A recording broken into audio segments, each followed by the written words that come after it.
we need to have some time to prep for tonight. Did you want to do our predictions? And before we go, we're going to do our predictions.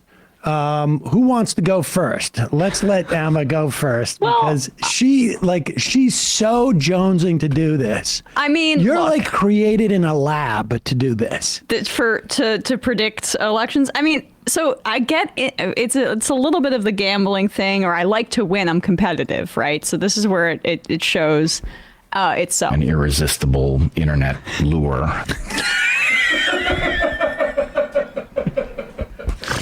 Isn't that one of the guys that Tim Pool said was one of the reasons all these liberals are moving to the Republican Party?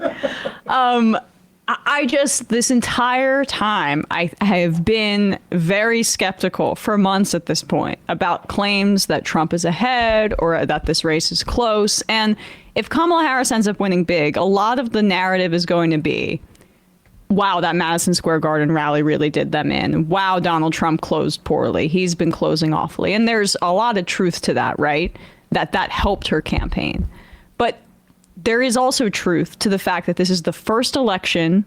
Shifty shift. That's what I call him. Shifty shift. And you've seen his neck. He also doesn't have the juice, right? Yeah. I mean, there's that. But this is the first election post-Roe, presidential election post-Roe. And the first presidential election after January 6th. And those are two things that really motivate independent voters. And I think that's been underestimated the entire time for pollsters that bake in a shy Trump vote that I don't believe exists anymore. These pollsters took the lesson from the pandemic that, it was just like 2016. We thought Biden would win by bigger margins because there's always going to be this quiet Trump support. I think that was more a function of the pandemic. And I think that's what they're going to get wrong. But really, at the end of the day, is it's not just that Trump closed poorly. It's that women are pissed. And there are going to be a lot of, in my view, older women that see the rights of their daughters and granddaughters slipping away, that are Republican women and independent women that will be the deciding factor in this election. So I posted my map on Sunday, I think. I think she sweeps all swing states. It's all 7.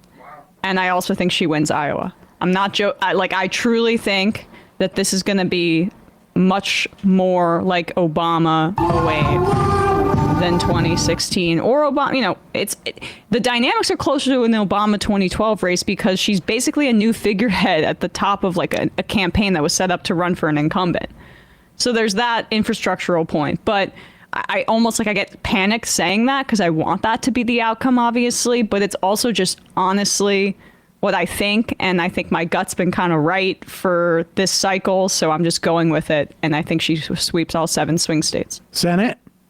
I think that Tester holds on. And I'm so the Osborne race, it's so hard for me to gauge. So I'm just going to say maybe Osborne loses by a hair, even though if I were to pick, I want Osborne to win really badly. And then it's a 50-50 Senate. I think the Democrats take back the House fairly easily and have around a 12-seat advantage. Anybody else want to go next? I mean... I'm not predicting. I have been saying... Also, I think Sherrod Brown wins. I totally disagree with John on that. Oh, boy. Well, I am more... I've been thinking for a while, it's either going to be like Emma says or a thin Trump victory. I don't think Harris wins by a small margin. I think if she wins, she actually gets more electoral votes than Biden did. But I am even more convinced that the Democrats will hold on to the Senate. That MSU Billings poll from last week had Tester tied, and Tester is like Teflon a little bit. And there's abortion on the ballot in Montana, which nobody seems to even report on. A lot of folks that I think are, who still think Kamala's going to win have Trump winning Arizona. And I think that's a fair prediction for sure. But abortion's on the ballot in Arizona. And there's a lot of resentment there about January 6th / the fake electors scheme, where Republican lawmakers were targeted. And there's just retirees there that maybe Republicans that are this is not... The only thing to push back on the Arizona thing is a lot of people over the past 4 years have left California, and the people who have left California were, mad about COVID, and a lot of them moved to Arizona. Yeah. And so, there's a sort of like Arizona is sort of like the Florida of the West. It seems like it's turning into, which is, the people who have been migrating there are, sort of the more conservative types, and not necessarily even elderly like you have in Florida. But I think Ted Cruz is going to lose. And that is just like a gut feeling, like that's a risky one. But I will say this. I have a lot less confidence in my prediction than Emma does. Because I still, again, the interview I remember as vividly as any was the Princeton professor who was here, I think the day before the election, saying Hillary Clinton 95%. So I have no idea. But Hillary did not have enthusiasm on her side. Oh, no. I can come up with 100 reasons why this is different. Yep. But also, and again, the theory that we had about Harris before she became the nominee was Republicans are going to have a tough time running against her because they're going to waste a month or two trying not to be racist. We predicted that, I think, pretty well. And my theory has always been, Harris has, stayed away from the idea of like, I'm breaking the glass ceiling.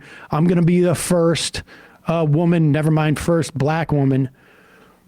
I think Americans, a certain cohort of Americans, have an easier time acting on their misogyny than they do on their practice of white supremacy.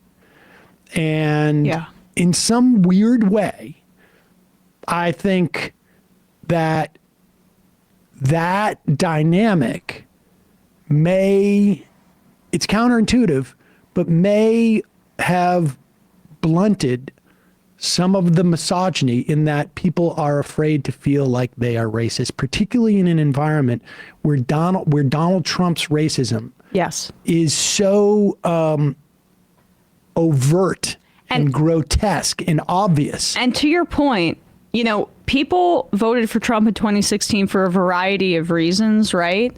But people even voters who are racist, not even a majority or whatever, like have racist views. They don't want to feel like they're racist, right?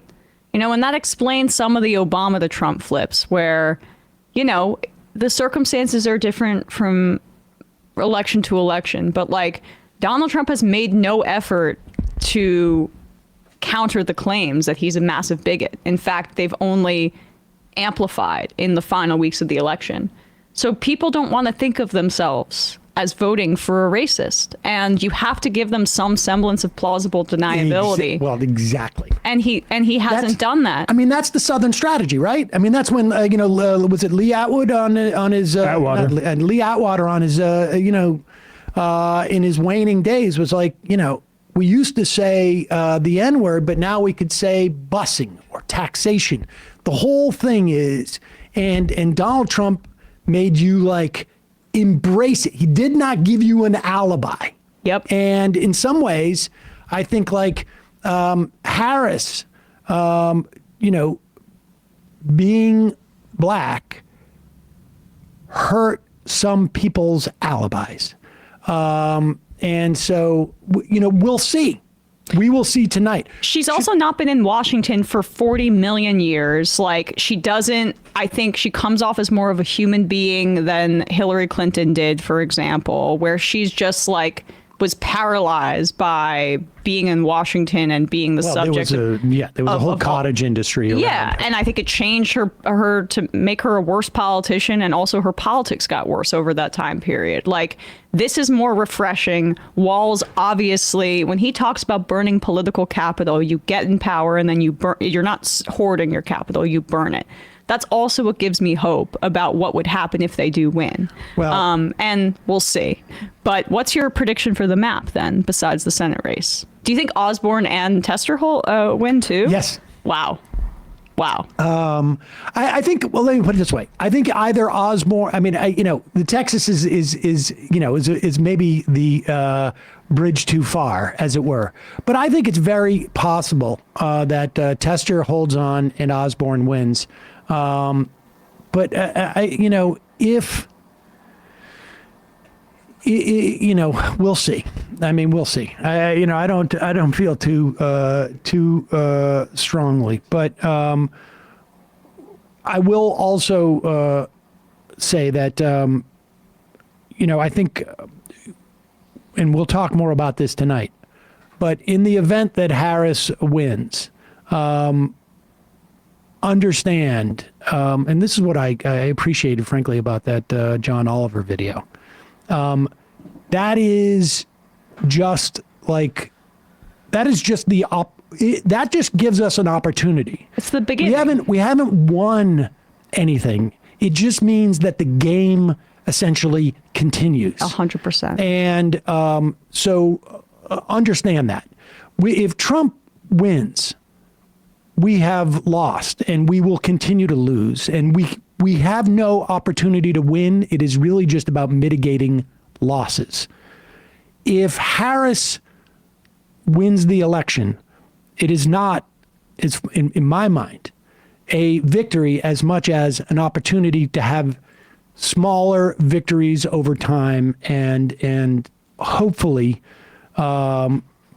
get closer to a goal that may or may not be attainable, as a static situation. I mean, I think this is really just sort of an ongoing fight, but we will, talk more about that. You have to give your map prediction. My what? Your map prediction. Oh, I think. What swing states do you think she wins and loses? I think she wins the 6 swing states. Arizona, no. But that, I believe, takes her into more Past electoral. 300. Yes, and like 306, right, as opposed to like 303. I'm not sure. Because Biden lost North Carolina, which has a few more electoral. I think votes. she wins North Carolina. Yeah. And not necessarily Arizona. Or one fewer, sorry. Arizona has 11 electoral votes. North Carolina has 15. So I think that maybe would put her at 207. 307. Right.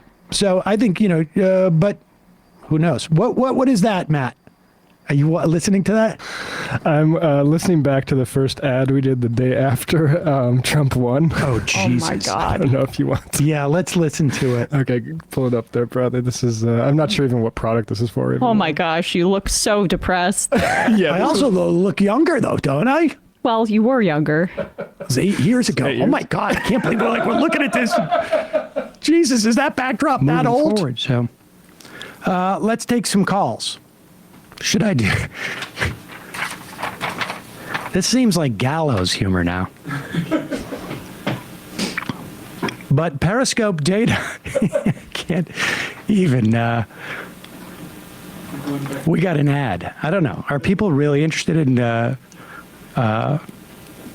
running routine SQL tasks? Now more than ever. Now more than ever. Folks. Oh, we're going to do this.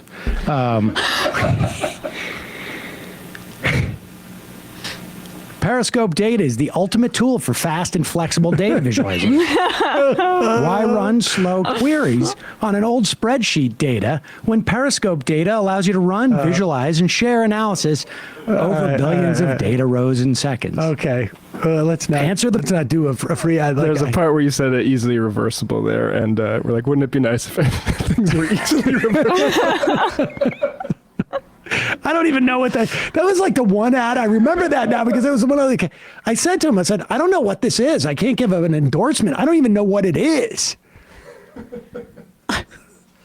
Your sequel. Does he even know what that is? I don't know what that is. I remember when we got this ad from whatever it was, like Midroll or whoever that company was. And I'm like, I got to be honest with you. I can't give a personal endorsement for this because A, we don't use it, but B, I don't know what this is. Look, I get the hesitation that people have about hedging, saying, "Oh, she won't actually win Iowa," right?